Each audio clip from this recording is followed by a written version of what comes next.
Hello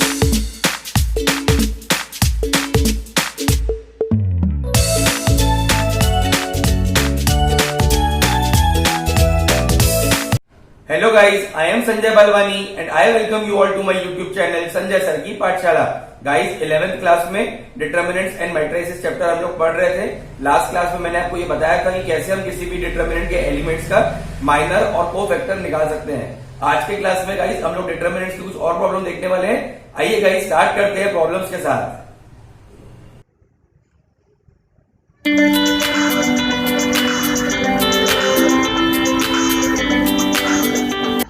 आइए guys आज का फर्स्ट क्वेश्चन देखते हैं। Find the value of x if आपको x निकालना है और डिटर्मिनेंट का वैल्यू आपको 0 दिया है। गाइस आपको x का वैल्यू निकालना है और डिटर्मिनेंट का वैल्यू आपको 0 दिया हुआ है। एक्सरसाइज 4.1 का सेकंड का फर्स्ट क्वेश्चन है, ठीक है।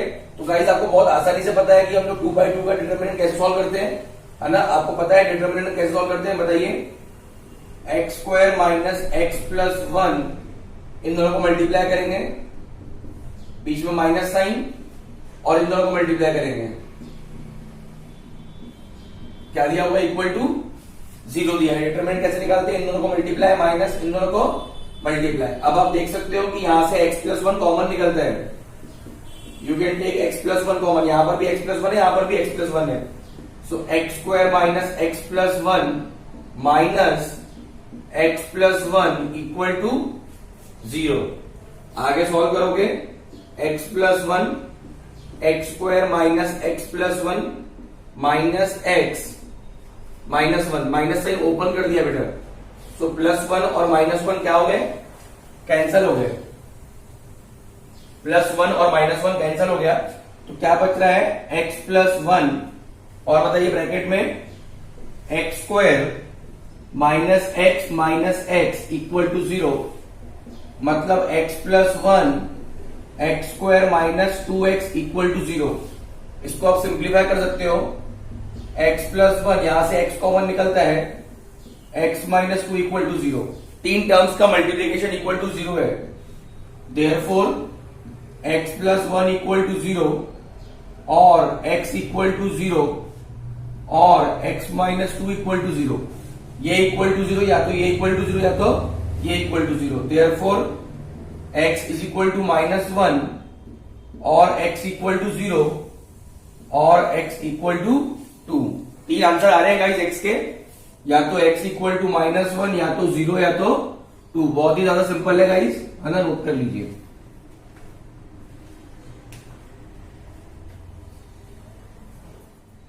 आइए गाइस नेक्स्ट क्वेश्चन देखते हैं। 4.1 एक्सरसाइज का सेकंड अगेन आपको डिटर्मिनेंट का वैल्यू दिया हुआ है 29 और आपको x निकालना है। Find the value of x if determinant का वैल्यू इक्वल्स टू 29। डिटर्मिनेंट आपको सॉल्व करना पड़ेगा गाइस। आपको आता है डिटर्मिनेंट सॉल्व करना, मैंने बताया है। सबसे पहले गाइस आपको यहाँ पर प्लस x जिस रो और कॉलम को बिलोंग करता है, x जिस रो और कॉलम को बिलोंग करता है उसको छोड़ देना है। क्या बच रहा है बताइए? 1 माइनस 3 माइनस 4 5, फिर माइनस अगला एलिमेंट कितना है? माइनस 1। माइनस 1 जिस रो और कॉलम को बिलोंग करता है, माइनस 1। क्या बच रहा है? 2x माइनस 3 5 प्लस माइनस और फिर प्लस 2 जिस रो और कॉलम को बिलोंग करता है, तो 2x 1 3 minus 4 2x 1 3 minus 4 equals to कितना दिया हुआ है? 29। सॉल्व करेंगे बेटा, बताइए। x इंटू बताइए 1 इंटू 5, डिटर्मिनेंट सॉल्व करेंगे। 1 इंटू 5 माइनस, बोलो, minus 3 into minus 4 minus into minus plus 1 2x into 5 minus minus 3 into 3 plus 2 2x into minus 4 minus 1 into 3 equals to 29। तो x माइनस माइनस माइनस 3 बार minus है, 5 minus 12 plus 1 10x minus into minus plus 2x into minus 4 minus 8x minus 1 into 3 minus 3 equals to 29। 5 minus 12 minus 7 into x minus 7x 1 into 10x, 1 into 9, 2 into minus 8x, minus 16x, 2 into minus 3, minus 6। समझ रहे हैं आप लोग guys? ठीक है, बाकी का मैं यहां पे कर रहा हूं ऊपर। बताइए x के टर्म्स एक साथ लिखो। x के terms minus 7x plus 10x minus 16x, और इधर plus 9 minus 6 equals to 29, minus 7 plus 10x, minus 7 plus 10x 3x, 3x minus 16x minus 13x, 9 minus 13x equals to 26, उधर चला गया 29 माइनस 26, तो x is equals to 26 upon minus 13 which is equal to minus 2। तो x का value आपको मिल रहा है कितना? माइनस 2। Very simple.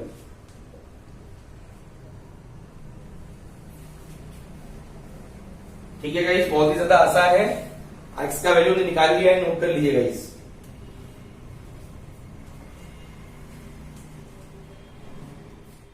आइए गाइस नेक्स्ट क्वेश्चन देखते हैं। क्वेश्चन नंबर 3 एक्सरसाइज 4.1 का है। आपको x और y निकालना है और आपको कुछ डेटा दिया हुआ है। आपको डिटरमिनेंट का वैल्यू दिया हुआ है x plus i y, and you need to find the value of x and y। जहां पर आपको डिटरमिनेंट का वैल्यू दिया हुआ है x plus i y. Guys complex number chapter में पढ़ाया है, मतलब वहां पे ऐसे बहुत प्रकार के टर्म्स है। ये रियल पार्ट होता है और ये इमेजिनरी पार्ट होता है। सॉल्व करेंगे डिटरमिनेंट को। ठीक है, डिटरमिनेंट सॉल्व करने के पहले आपको रिवाइज करवा देता हूं। आई स्क्वायर की वैल्यू माइनस 1 होती है। आई स्क्वायर की वैल्यू क्या होती है? माइनस 1। ठीक है, तो क्या दिया हुआ है गाइस हमको? डिटरमिनेंट बताइए। 4i i cube 2i 1 3i square 4 5 minus 3i equal to x plus i y. इसको आप लोग लिख सकते हो 4i i क्यूब की वैल्यू माइनस आई होती है गाइस। कॉम्प्लेक्स नंबर चैप्टर में पढ़ा है हमने। i क्यूब की वैल्यू माइनस आई होती है। 2i as it is 1 3i square, i square की value minus 1 4 5 minus 3i equal to x plus i y. Solve करते हैं आगे। बताइए 4i minus i 2i 1 minus 3 4 5 minus 3i 5 minus 3i equal to x plus i y. सॉल्व करेंगे determinant को। बताइए plus 4i, determinant solve करना आपको आ गया है अभी। Minus 3 into i minus 3 into 4 minus of minus i. बताइए 1 into i minus 4 into 5 plus 2i। बोलो 1 into minus 3 minus 3 into 5 equal to कितना दिया हुआ है? x प्लस आई वाई दिया है। इक्वल टू कितना दिया हुआ है? x plus i y. आगे सॉल्व करेंगे 4i minus 3i minus into minus plus 12 minus into minus plus i 1 into i minus 20 plus 2i 1 into minus 3 minus into minus plus equal to x plus i y. Multiply करेंगे minus 3i into 4i 12 4 जा 48i i into i square minus 20i plus 2i into 12 equal to x plus i Y. This will be minus 12i square plus 48i i square की value minus 1 minus 20i plus 24i equal to x plus i y. Minus 12 i square की value minus 1 48 minus 20, 48 minus 20, 28, 28 plus 24 कितना होगा 52i minus 1 equal to x plus i y. समझ पा रहे हो guys मैं क्या बोल रहा हूं? 48 minus 20, 28, 28 plus 24 52 minus into minus plus 12 minus 1 है ना plus 52i equal to x plus i y, मतलब 11 plus 52i equal to x plus i y. बिना आई वाले को बिना आई वाले के साथ इक्वेट करना है, आई वाले को i के साथ। Therefore x is equals to 11 and y is equals to 52। Answer guys हमने निकाल लिया है, बहुत ही सिंपल है, नोट कर लीजिए। आइए गाइस आगे बढ़ते हैं नेक्स्ट टॉपिक पे, expansion of determinant by using minor and cofactor. Expansion कर सकते हैं हम डिटर्मिनेंट का by using minor and cofactor. Guys इसमें हम किसी भी रो और कॉलम को एक्सपांड कर सकते हैं, मतलब डिटर्मिनेंट को हम निकाल सकते हैं by using minor and cofactor. अभी तक के जो हम डिटर्मिनेंट की वैल्यू निकाल रहे थे उसमें हम माइनर और कोफैक्टर का यूज नहीं कर रहे थे, बट अब लोग अभी हम माइनर और कोफैक्टर का यूज करके डिटर्मिनेंट की वैल्यू निकाल सकते हैं। तो ये डिटर्मिनेंट का जो आंसर है वो हम लोग लिख सकते हैं a11 into c11 plus a12 into c12 plus a13 into c13। ये हमको मिलेगा by expanding along first row. आप देख सकते हैं a11, a12, a13 first row के एलिमेंट्स है और साथ में उसके कोफैक्टर। तो आप नॉर्मल मेथड से कोफैक्टर निकालो या ऐसे आप नॉर्मल मेथड से डिटर्मिनेंट निकालो या इस मेथड से डिटर्मिनेंट निकालो, आपका आंसर सेम आएगा। अब और एक तरीका बताता हूं मैं आपको, a12, c12, a22, c22, a32, c32 by expanding along second column. ठीक है, आप किसी भी रो या कॉलम को एक्सपांड करके निकाल सकते हैं। a12 इंटू उसका कोफैक्टर प्लस a22 उनका कोफैक्टर प्लस a32 उसका कोफैक्टर। समझ रहे हो आप लोग? a12 इंटू उसका कोफैक्टर, a22 साथ में उसका कोफैक्टर, a32 उसका कोफैक्टर। वही आंसर आएगा डिटर्मिनेंट का, वही। तो यहां पर आप कोफैक्टर का यूज करके डिटर्मिनेंट की वैल्यू निकाल रहे हैं। और एक एग्जांपल देता हूं आपको, a31 into c31, a32 into c32, a33 into c33 by expanding along third row.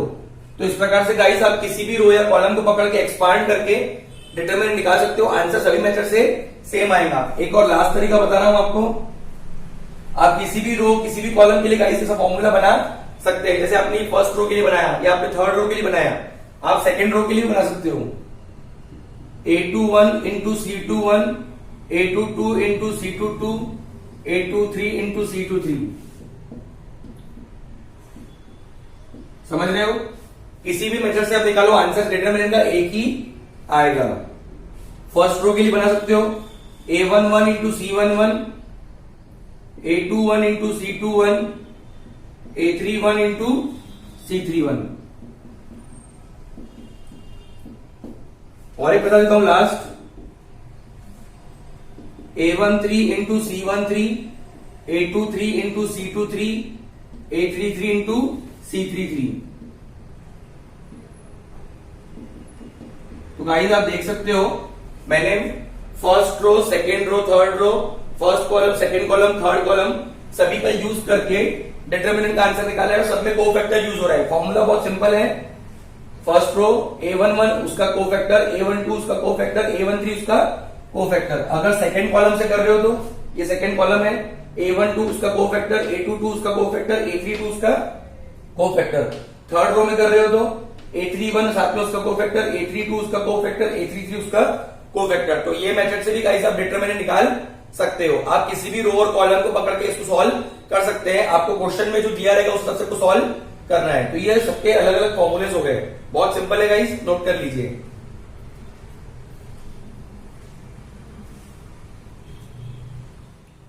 Next question देखते हैं गाइस, एक्सरसाइज 4.1 का क्वेश्चन नंबर 6। आपको डिटरमिनेंट का वैल्यू निकालना है by expanding along third column, है ना। आपको डिटरमिनेंट का वैल्यू निकालना है, बट आपको बोला गया है एक्सपांड अलोंग थर्ड कॉलम। जो मैंने आपको अभी पढ़ाया उसके ऊपर ही बेस्ड है, बहुत सिंपल है, ध्यान दीजिए। यहाँ पे आपको कंपेयर करिए A11, A12, A13, A21, A22, A23, A31, A32, A33। इसके बाद कंपेयर करिए -1, 1, 2, -2, 3, -4, -3, 4, 0। ठीक है, तो यहां से आपको A11 का वैल्यू मिलेगा -1, A12 का 1, A13 का 2, A21 का -2, A22 का 3, A23 का -4, A31 का -3, A32 का 4 और A33 का 0। अब आपको डिटरमिनेंट को एक्सपांड करना है अलोंग थर्ड कॉलम, है ना। थर्ड कॉलम क्या फॉर्मूला होगा डिटरमिनेंट का, बताइए। Along third column let D equals to, let इसको D ले लो, -1, 1, 2, -2, 3, -4, -3, 4, 0। क्या फॉर्मूला होगा बताइए गाइस, है ना, बताइए। अलोंग थर्ड कॉलम बोल रहे हैं, थर्ड कॉलम, ये थर्ड कॉलम है। A13 इंटू उसका कोफैक्टर, A23 इंटू उसका कोफैक्टर प्लस A33 इंटू उसका कोफैक्टर। तो डिटरमिनेंट आपने एक्सपांड कर लिया है, आपने एक्सपांड कर लिया डिटरमिनेंट को अलोंग थर्ड कॉलम, है ना। आपने डिटरमिनेंट को एक्सपांड कर लिया है अलोंग थर्ड कॉलम, है ना। अब आपको C13, C23 और C33 की वैल्यू चाहिए गाइस, है ना। A13 आपके पास है 2, A23 आपके पास -4 है और A33 आपके पास 0 है। अब आपको निकालना है C13, C23 और C33। तो कोफैक्टर निकालने के लिए गाइस माइनर आपको पता होना चाहिए। तो पहले तो आप M13 निकालोगे, ठीक है। M13 किससे रिलेटेड है, A13 मतलब 2। इस 2 का माइनर निकालोगे गाइस, क्या निकालोगे, 2 का माइनर निकालना आता है गाइस, ठीक है। बोलो कितना होगा, -2, 3, -3, 4। डिटरमिनेंट ऑफ -2, 3, -3, 4 बताइए। -2 इंटू 4 -3 इंटू -3, तो M13 आपको मिल जाएगा -8 + 9 मतलब 1। तो M13 आपको 1 मिल गया। उसका कोफैक्टर निकाल लेंगे। अब C13 क्या फॉर्मूला है, -1 का पावर I + j, -1 का power I + j into minor मतलब -1 का पावर 4। M13 की वैल्यू 1, तो C13 आपको 1 मिल रहा है, कोफैक्टर मिल गया गाइस आपको। समझ रहे हैं आप लोग, इस प्रकार से आप बाकी के भी कोफैक्टर निकालोगे, C23 और C33, ठीक है। हाँ, इतना आप नोट कर लीजिए, फिर मैं वो भी आपको सॉल्व करवा देता हूं। अभी आपने एक माइनर निकाला, उसका यूज करके कोफैक्टर निकाला, अब आप C23 और C33 की वैल्यू भी निकालोगे गाइस, नोट कर लो इतना।